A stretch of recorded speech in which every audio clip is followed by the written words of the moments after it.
Hi, this is Lee from ColouringQueen.net, and today I've got the latest from Marcos Chin, who previously came out with a colouring book last year called Fairies in Wonderland. This is the follow-up. It's called Mermaids in Wonderland, and just like Fairies in Wonderland, there's also a postcard set available if you like colouring postcards, or maybe even sending them to people you know. I don't like to send them, as most of you know. I like to keep them all for me. Now, we've got this lovely cover that's got some pre-printed colouring on there and these lovely little hints of copper foiling. And there's also some copper foiling on the back there as well that you might have noticed. There's also 4 postcards included with this book. So if you just wanted a few postcards, you don't have to buy the set of postcards. You could just use these ones.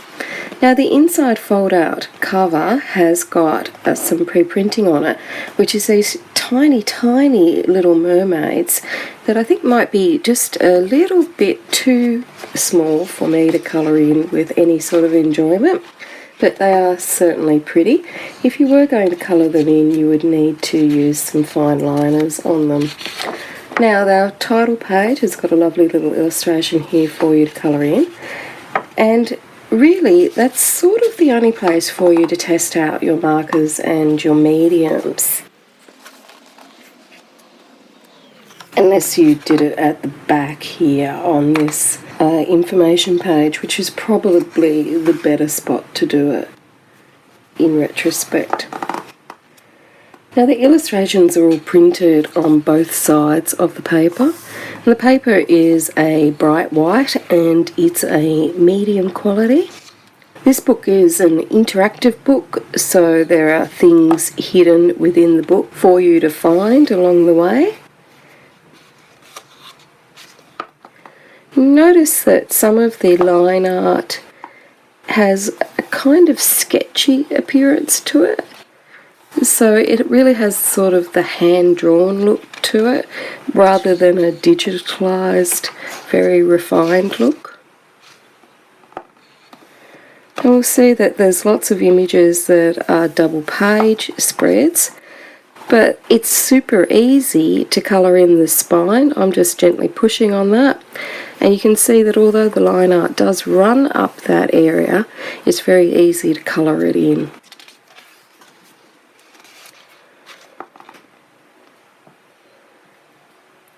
Now, some of these drawings are very detailed, so for colourists that have a minor visual impairment, they might enjoy colouring some of these things with larger open spaces, but may find it a little bit too difficult to colour in some of these smaller details.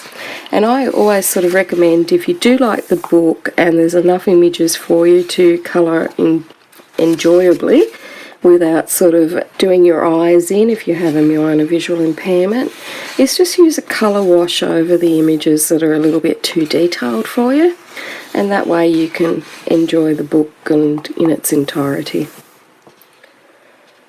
So our little mermaids here are getting their hair done and having a read, which is quite cute and quirky.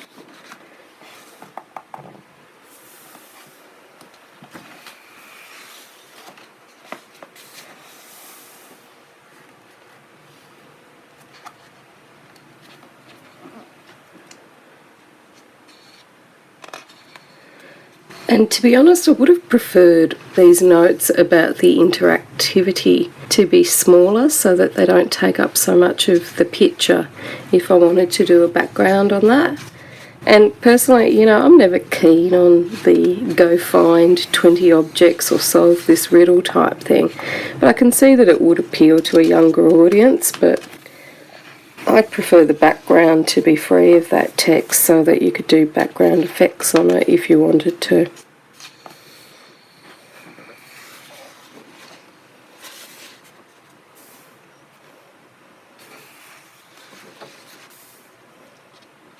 Now, some of these are very small and detailed, so if you did have problems with motor skills or arthritis or minor visual impairment, just do a colour wash over that, just dilute some colour and run it over there and you should be fine.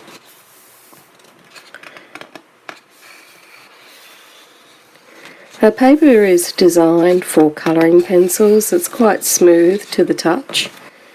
If you were to use wet mediums on it, you really need to test it out at the back of the book. See how they react with the paper and with your colouring style. Remember, different brands tend to go with different paper. Some paper goes really well with some types of pencils, like wax-based.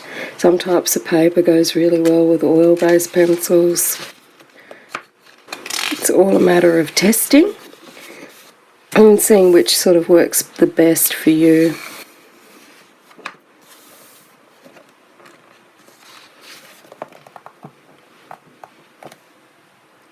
Now, I've only just got the book, so I haven't leafed through it that much, but it is folding down quite nicely, and I think with a little bit more effort it'll fold flatter.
We've got a lot of these pre-printed black background pages, which I think are great.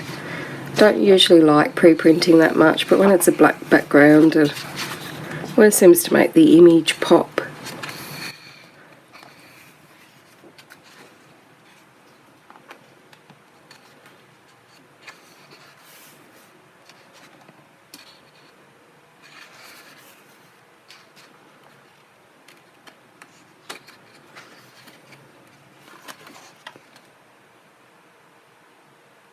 So we've got a little maze to lead us out of Wonderland.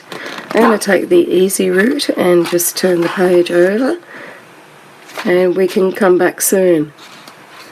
Now at the end here we've got 4 postcards to pull out, and they've got little perforation lines on them across here, here and here to pull them out. So we've got our 2 lovely mermaids there. And then we've got our mermaid riding a seahorse and our mermaid with a big fish. So 4 lovely postcards there. And his previous book that I haven't reviewed as yet, it's still in my stack, is Fairies in Wonderland. You can see it there.